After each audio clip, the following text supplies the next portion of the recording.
It's been ground zero in the Gabby Petito case. That lawn out front of Brian Laundrie's house, from protesters to police to the press, it is never a dull moment. And then came today, and one of the more bizarre scenes out front. Do you think you'll do any interviews at some point, sir? How do you feel to know that Gabby died of strangulation in the wilderness of Wyoming? She used to live with you. How does that make you feel? We will take you to Northport, plus a one-on-one with the Wyoming coroner who delivered searing news today to Brian Enton that Gabby Petito was indeed strangled by human hands. How does that square with body cam video of Gabby describing how Brian grabbed her face? Also tonight, it'll take more than lab reports to make or defend a murder case if we ever get there. Gabby and Brian's relationship will also be under the microscope, and my experts know exactly where to look. Their insights this hour on Banfield.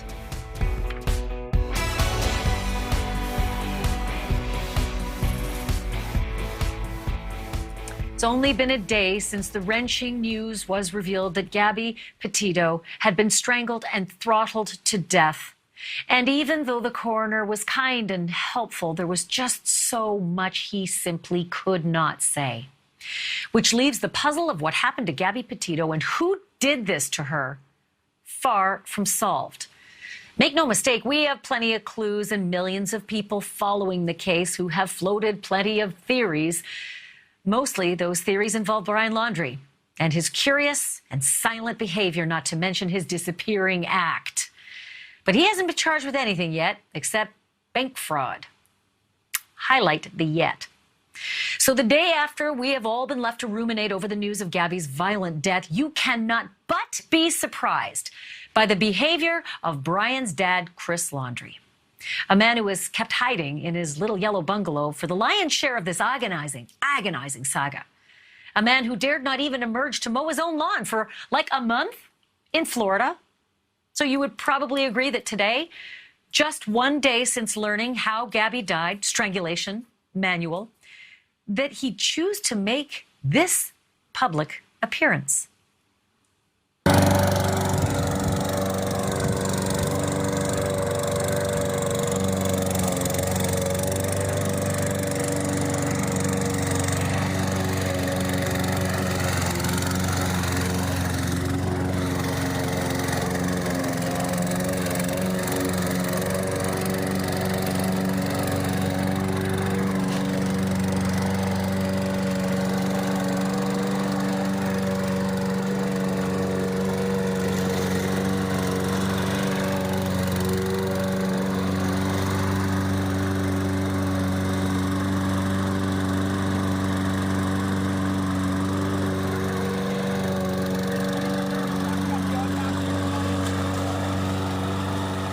You'll do any interviews at some point, sir?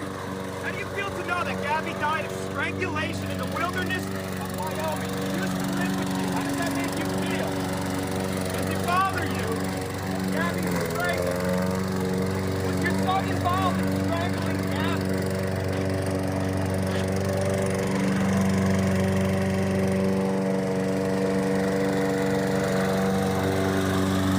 Is there anything you want to say to the Petito family? Judging by the thousands upon thousands of people who watched a live stream of this very strange decision by Chris Laundrie, it was by far one of the more surreal exhibitions we have seen on that front lawn to date. I mean, 1 month, no one mows the lawn. Full month in Florida. And today's the day Mr. Laundrie decides to do this in front of the press and the protesters? NewsNation's Brian Enton witnessed the whole thing. I don't even know where to begin. This is something, Brian, that you have said. You have said over and over, they don't come out even to mow the lawn. You talked to him while he was actually mowing. Did you get the impression he might have said something, that he was about to say something, or did he even look at you?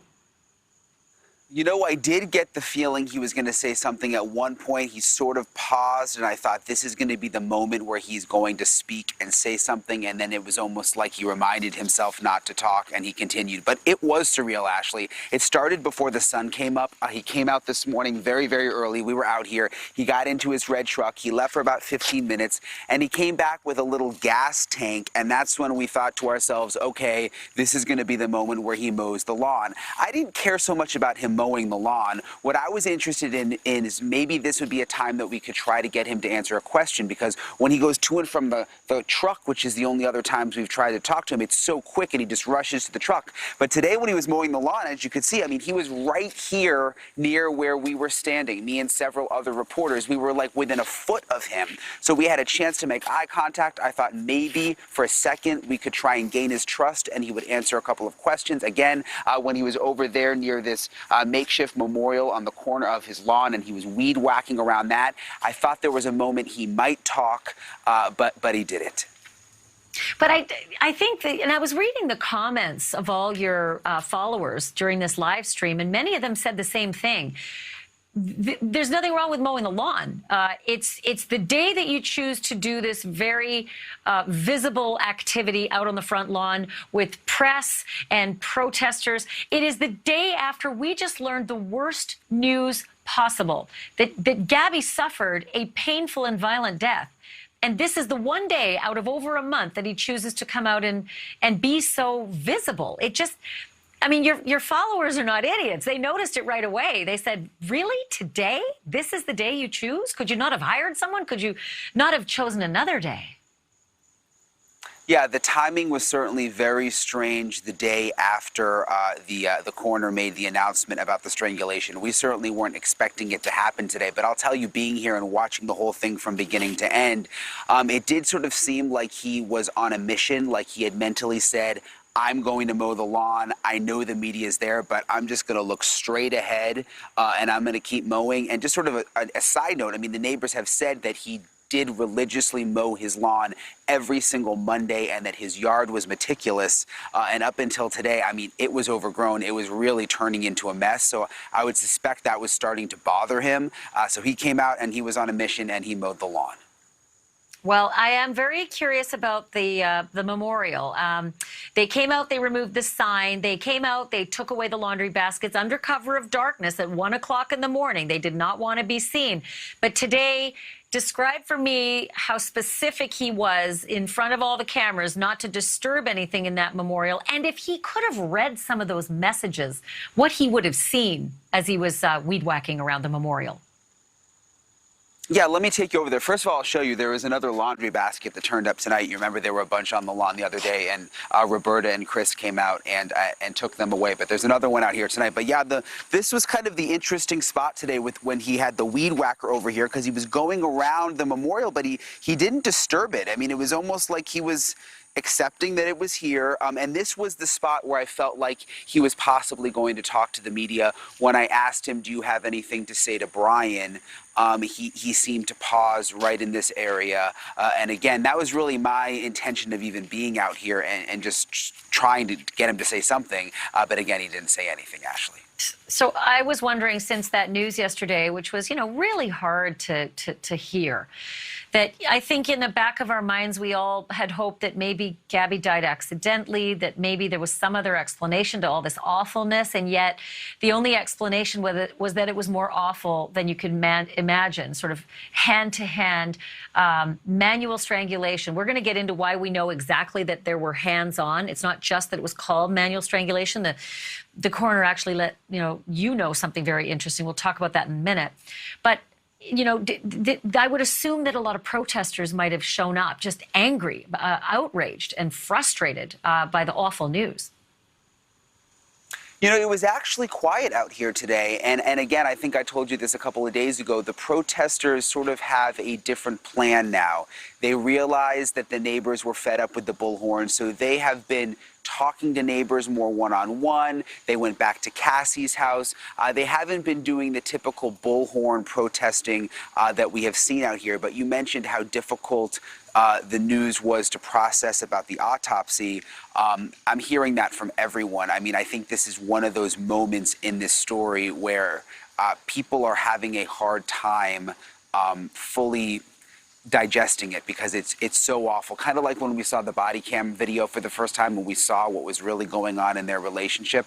I think this was a similar moment. It's been especially difficult, obviously, for survivors of domestic abuse. I mean, and we all feel like we know her, given the fact that there was just so much, social media content that they had, given out in their lives that we would follow along. We felt like we got to know her. We felt like we got to know her joy of travel. And that is often what makes a big story, is the amount of video that brings a person to life instead of just a text or a track. Let me ask you about this other moment in the darkness, which I thought was odd. It happened before daylight today. Obviously, you work very early and very late. You saw Mr. Laundrie come out before the whole mowing business. You saw him come out and leave and return with a gas can. What was going on there? Yeah, so he left again. It was about 15 minutes. We weren't sure where he went. And then he returned a short time later, pulled in, and he had the gas can with him. And he took it into the house, which was interesting. And it was early. I was still tired, so it didn't occur to me at first. But then the more I thought about it for a couple minutes, I'm like, oh, I think this is going to lead to him mowing the lawn, which is exactly what happened. He waited for the sun to come up, and then he started. Okay, let's take a look at the moment, because you had some time to throw some questions at him while he brought those gas cans out. You and another reporter who were on site early. Let's roll that and listen to how he responded to your questions then. Mr. Laundrie, any reaction to the autopsy results? Do you have anything to say to Gabby's family as they're dealing with learning about the autopsy results? Has he ever tried hurting Gabby in the past that you know? Why the gas can? Why are you getting gas?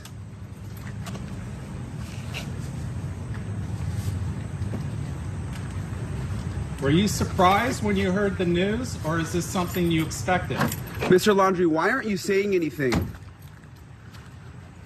Is there anything you want to say to Gabby's family? Do you know where Brian is? Why the gas can? So I really thought that perhaps this being the day after the autopsy report came out, that maybe Mr. Laundrie would have a moment where he wanted to say something to Gabby's family, even something short. But again, that didn't happen. I'm still curious as to why the pre-dawn trip for gas. I mean, clearly at the time you wouldn't have known that he was going to do the lawn, but why did he need to leave in the darkness to get the gas? Well, I think, it's noticeably cooler here in the morning. It's obviously a very hot time of year in the middle of the day. So I think he probably wanted to get the gas for the lawnmower. And then as soon as the sun came up before it got really hot, he was out mowing. All right, Brian, when we come back after the break, we're going to dig into your interview with Dr. Brent Blue. There were a lot of things that you got out of him that I didn't expect.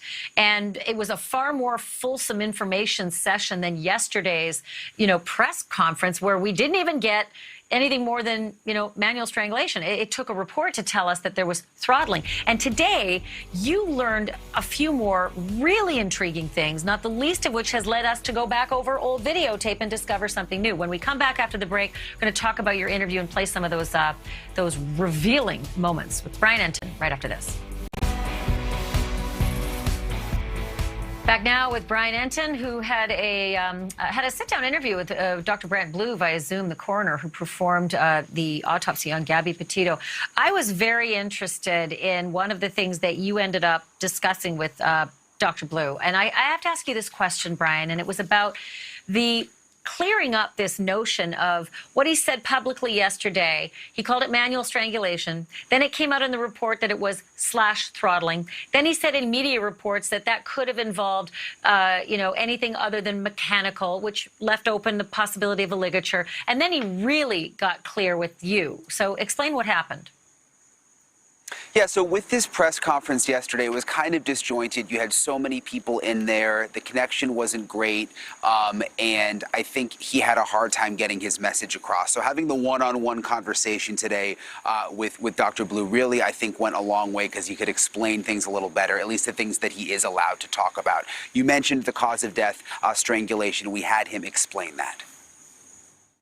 Dr. Blue, you said yesterday that the cause of death was manual strangulation, throttling. Can you explain what that means, especially the throttling part? Throttling generally means that it was done with human hands as opposed to an instrument. It doesn't necessarily have to be, but manual strangulation basically means that it was not done with equipment. How do you determine that?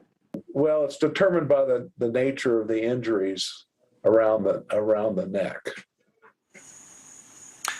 So, again, these things are not necessarily easy to talk about because they're awful when you think about what happened to Gabby, but he explained it. I mean, this manual strangulation and explained that it did involve someone using their hands to strangle Gabby. Very specific and what we had not heard before. And also that little nugget that he said, by nature of the injuries around the neck. I'm going to get into that with Dr. Larry Koblinski in the next block, a forensic scientist who's going to have a lot to say about that little piece of information. In the meantime, this other question I have for you, Brian, it involves the intricacies of this particular autopsy. Every autopsy is tricky, but this one, given the 3 to 4 week window, well, that made, the work on the body a lot more difficult. What can you tell me about that? Yeah, he said they had to bring in a specialized forensic pathologist because essentially of the condition of the body. We know that it was outside in the elements for 3 to 4 weeks. There was a lot he would not get specific about because of the ongoing investigation, but take a listen. What sort of challenges are involved in an autopsy when a body, as you described yesterday, has been out in the wild for 3 to 4 weeks? In the situation where any body is out in the outside, whether it's exposed to the elements and insects and animals, there is various forms of decomposition, and that decomposition usually runs this very specific course. We use a forensic pathologist, a anthropologist, and other techniques to determine injuries and in spite of obvious changes that occur over that period of time. And so I tried to get more specific with him about the condition of the body. Again, difficult to talk about, but ultimately, this is going to be critical evidence. This is going to be big if there is eventually a trial. So we wanted to learn a little more about some of the specifics, but again, because of the FBI investigation, that was about as specific as he would get. Excuse me. Oh, that makes perfect sense. Look, I covered Casey Anthony, and the condition of Kaylee Anthony's body was make or break for that case. Cause of death was just so hard to pinpoint because of the condition of the body. So it's important while difficult. I understand it. Okay, a really big development that you got today, Brian, that was unclear yesterday, again in interviews made less clear by Dr. Blue, and that was this accidental utterance of domestic violence while he was talking about the autopsy of Gabby, which made everybody think, are you saying this was domestic violence? Again, in media interviews, he just said it was just an utterance. Well, that didn't clear it up, but he did clear it up with you, and I have that question for you. How did he clear it up? Yeah, and again, the reason this is important, because on Twitter earlier, a lot of people were saying, why is this even a big deal? Of course, she was in a domestic relationship. But when he started talking about domestic violence, of course, you now had the connection possibly to Brian Laundrie. We weren't sure if it was a slip-up. I asked him about it today. Take a listen. When you mentioned domestic violence yesterday, sort of towards the end of your press conference, can you elaborate on that a little more? Were you talking specifically about Gabby's situation, or were you talking sort of more broadly? I was talking more broadly. there were indications that Gabby was in a relationship, a domestic relationship, which could play a part in this case, but I don't have any direct evidence of that. Okay, so, could have played a part in this case. He didn't go all the way there, but still interesting that he's talking about it. Well, and fascinating, he uttered the words, "I don't have any direct evidence of that." That's interesting. And look, things could play out differently. Perhaps he doesn't know specifically the, comparatives of DNA, et cetera. But that is very, very interesting nonetheless. But Brian, it did make us look back at that incident in Moab, right? And now when we hear that Gabby, as of yesterday, we learned it's manual strangulation. We now have that moment where Gabby tells the police officer, he grabbed my face and it left an injury. Like, now that is a completely different piece of tape. It means everything now, given what we have seen happen with the cause of death with Gabby. I mean, that had to strike you. Oh, absolutely. I mean, that was obviously for many of us one of the more disturbing parts of the body camera video. I can remember it in my mind right now, where she's sitting in the police car and she says that he, hit her face basically, and that the side of her face was stinging. And at that moment, I just thought, this, I couldn't believe it. And now that does fit into the timeline with what we're learning from the autopsy.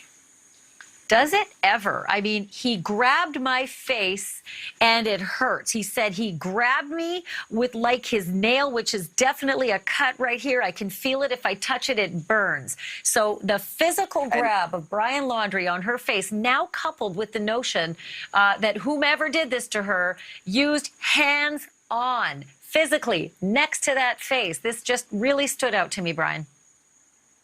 Yeah, and I want to clarify, when I just said I couldn't believe it, I didn't mean that I couldn't believe that it happened. It was so sad to see. Again, I found the body cam video to be one of the most disturbing parts of this whole entire story. So it was just that moment in the car when she talked about her face and now relating it to what we know about the way she died with the strangulation. It's just so disturbing. I mean, it just is. Brian, thank you for all your great work again. I mean, just you work so many hours. I hope you have calm time. Thank you. Appreciate it. Thanks, Ashley. Brian Entin doing the job for us yet again tonight. We learned something from the coroner in Gabby's case today that we didn't know yesterday, and it's big. That little detail about human hands around the neck, and the reason that the coroner told Brian Entin how he knows it's human hands around the neck. Let me repeat it. By nature of the injuries around the neck. Well, when we come back, one of the most renowned forensic scientists in the country is going to tell me why that is so incredibly significant in terms of tracking down information that leads to her killer, identifying the killer. That's next.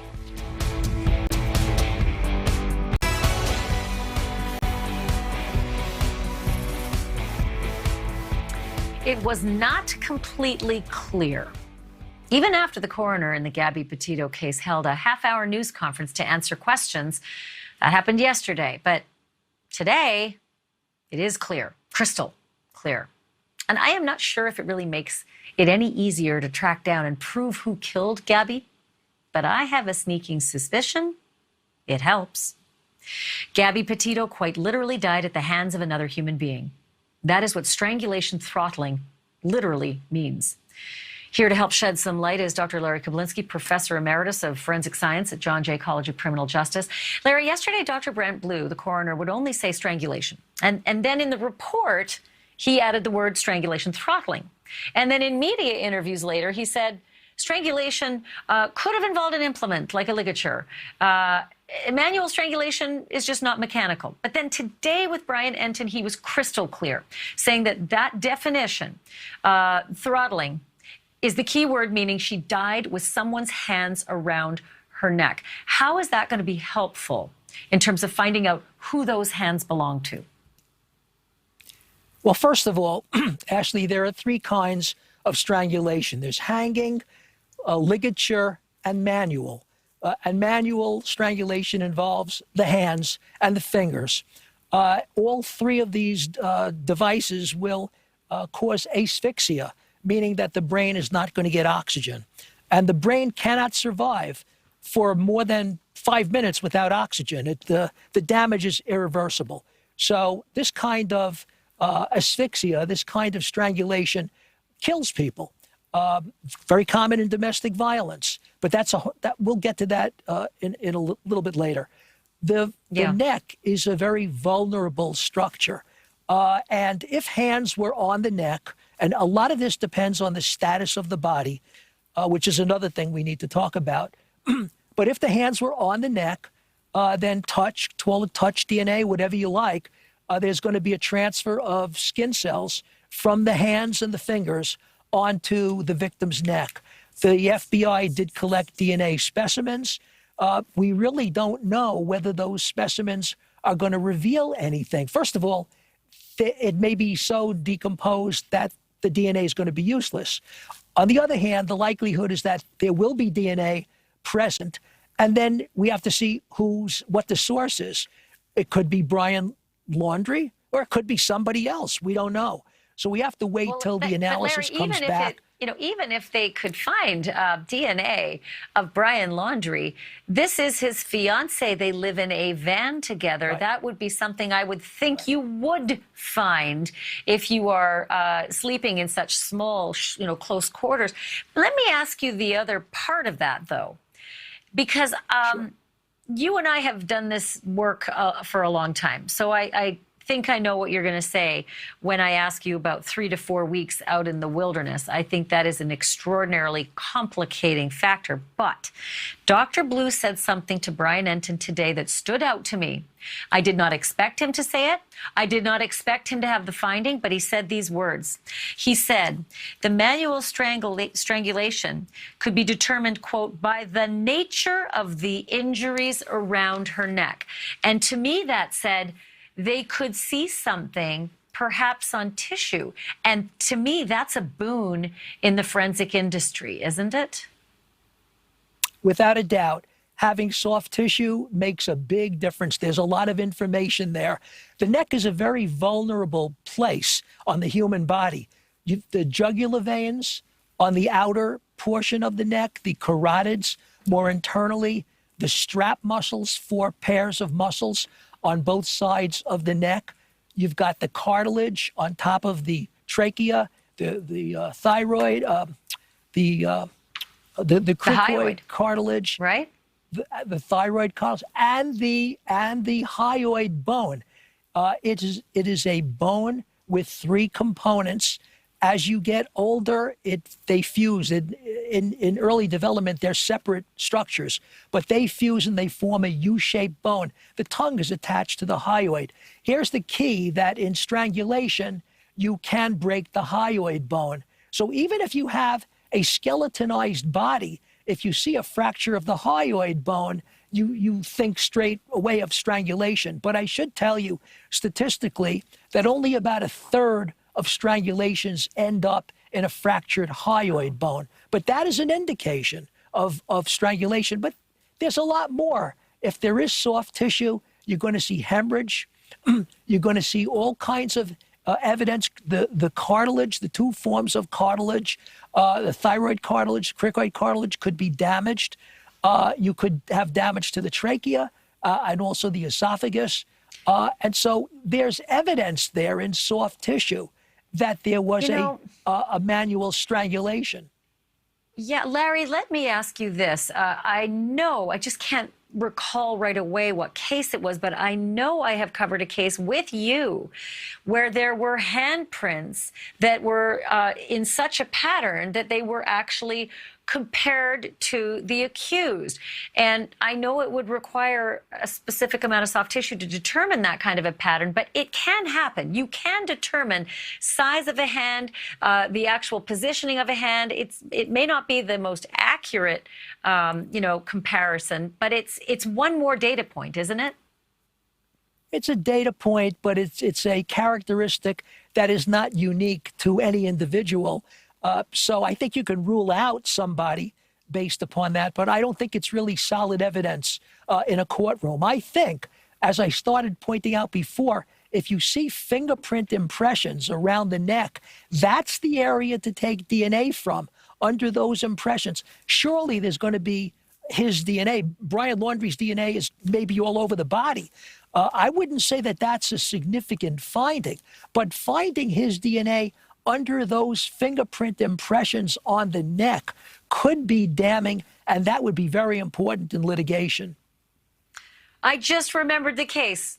It's Amanda Lewis in Florida, and they determined in the courtroom that the fingerprint pattern on her face, on the child's face that she was convicted of murdering, was her fingerprint pattern. I always thought that to be absolutely fascinating, but they did use it in that case, and that's what made me think about Brian. Larry, I always love having you. Thank you. Thank you so much. Will you come back? Sure. Okay, Larry Koblinski joining us, one of the best in the business. And I love hearing that, of course. So, okay, you heard the Wyoming coroner say this quote, "There's no direct evidence that Gabby Petito was a victim of domestic violence," in his work, right? That is a key finding, and it perked up a lot of ears because of this tape. We saw body cam evidence of an incident with our own eyes, and a witness said he saw Brian hitting and slapping Gabby weeks before she died. So is what the coroner said important to the person who may be arrested in this case, if there is going to be one? And the answer is, you betcha. My experts tell us why next.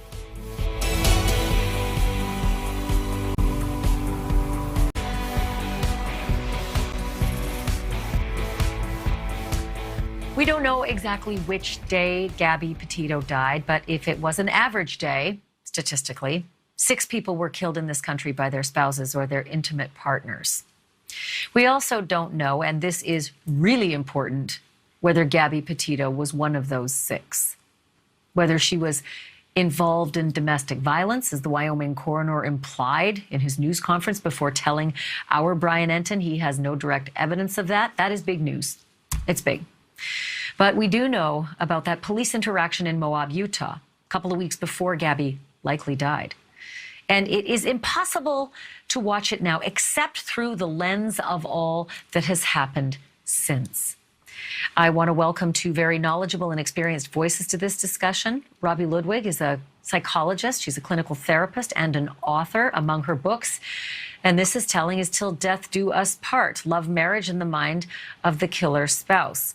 I am also joined by attorney, legal commentator, and longtime network news reporter, Lise Whale. Ladies, thank you so much for being here.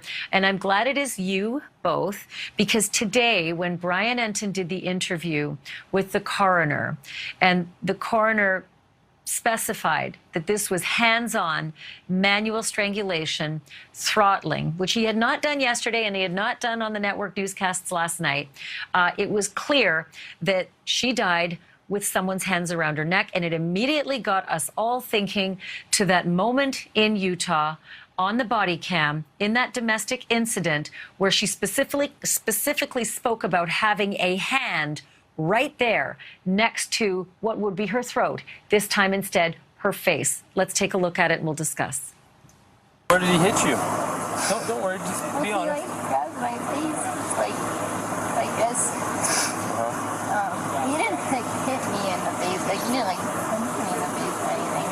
Did he slap your face or what? Well, he grabbed me with his nail, and I guess that's why it was. I definitely have a cut right here because I could feel it. Yeah. When I touch it, it burns. Let me just repeat those last words she said. He grabbed me with his nail, which is why I definitely have a cut right here. I can feel it if I touch it. It burns. That is a grab that hurts. Dr. Ludwig, I'd love you to just tell me your thoughts now, connecting that moment that we're looking through with an entirely different prism. Well, listen, a lot of times when there's abuse in the relationship, it just escalates. And it's very likely her partner was growing more and more out of control. maybe due to the frustrations, whatever was going on, he was becoming more dangerous. And it sounds like Gabby really took a lot of responsibility for what was going on in the relationship, which is not so uncommon in abusive relationships, where the woman is so psychologically just run down and they really take responsibility for their partner's abusive behavior, and they really believe that they have triggered their partner.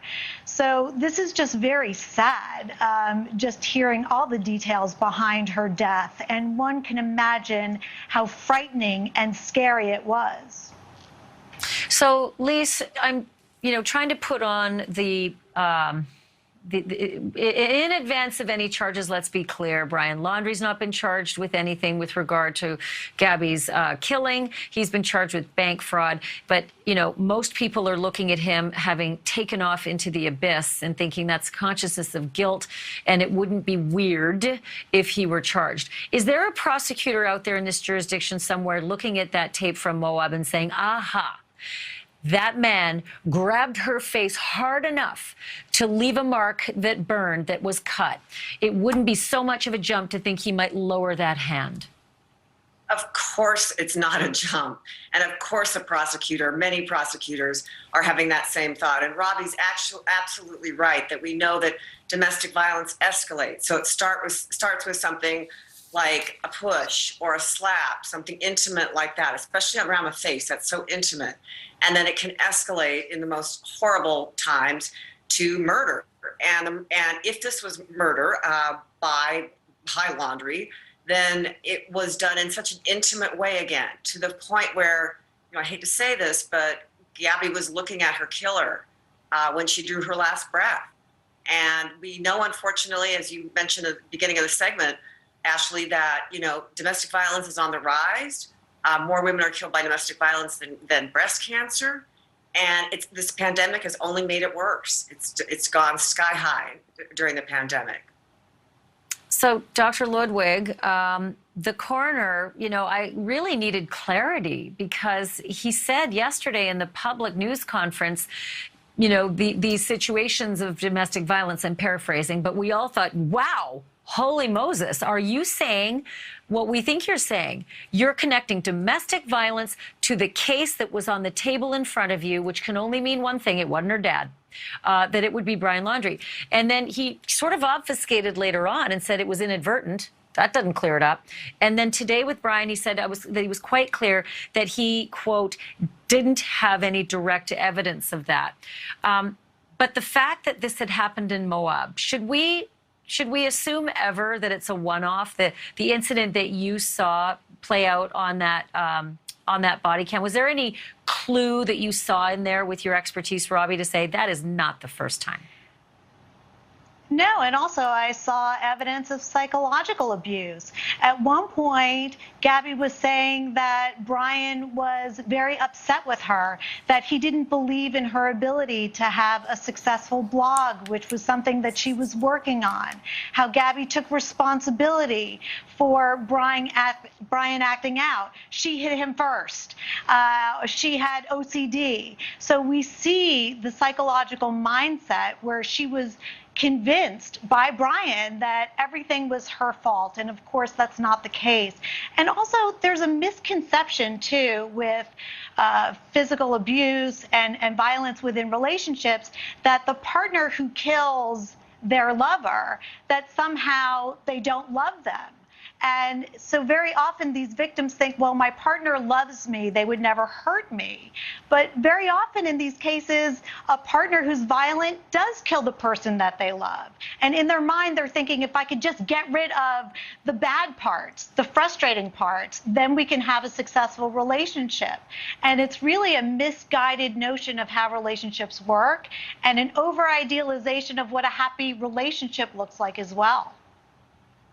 So, ladies, we're going to go to break, but I want to play something for you before we go to break and get your thoughts on it after the break. It's the final conclusion, really, that the police in Moab came to, and they discussed it between themselves through an open passenger window to a police officer who was driving. So it's two officers speaking about what they feel like they just kind of processed in this whole event between Gabby and Brian. Take a look at this, and after the break, we're gonna parse that and figure out if there was something really missed. Take a look. The reason why they don't give us discretion on these things is because too many times women who are at risk want to go back to their abuser. They just wanted him to stop, and they don't want to have to be separated. They don't want him charged. They don't want him to go to jail.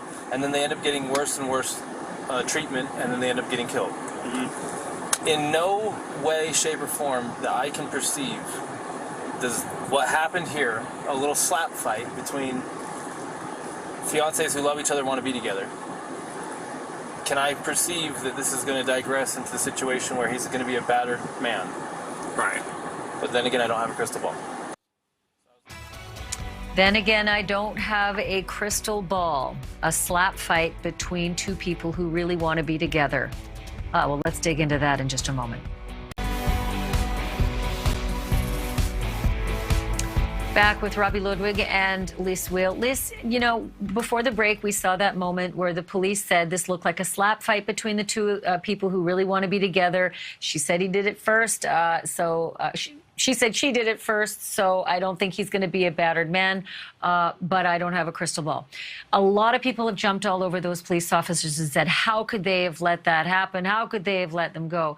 But the reality is in the world of the law, that incident pales in comparison to probably 10 other incidents they saw that day.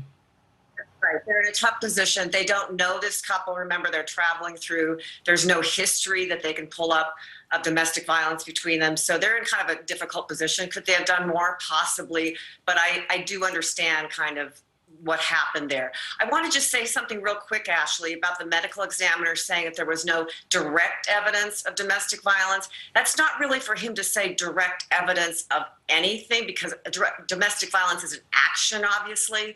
But he did not say it wasn't consistent with domestic violence. And that would be the question he were to be asked if you were on the stand as the medical examiner at a trial, for example. Is this consistent? Is what you saw consistent with domestic violence? He could answer that versus saying this is direct evidence of domestic violence.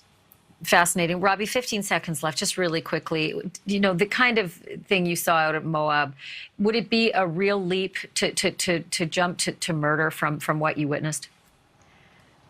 It could be, and it could be even if they were separated, that Gabby and Brian would have found each other, because Gabby could have felt that she could fix Brian and heal him, and Brian may have been in denial about how dangerous he actually was to Gabby. Yeah. So it's very complicated. It really is. I can't thank both of you enough, Liz Weil and Dr. Robbie Ludwig. I hope you'll both come back. Also, just want to make a note while you're still with me that if you're watching and you've had some issues, please don't just assume they'll go away.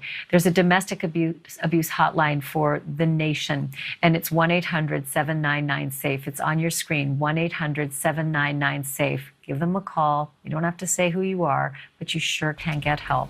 Thanks for being with us tonight. We'll see you right back here tomorrow.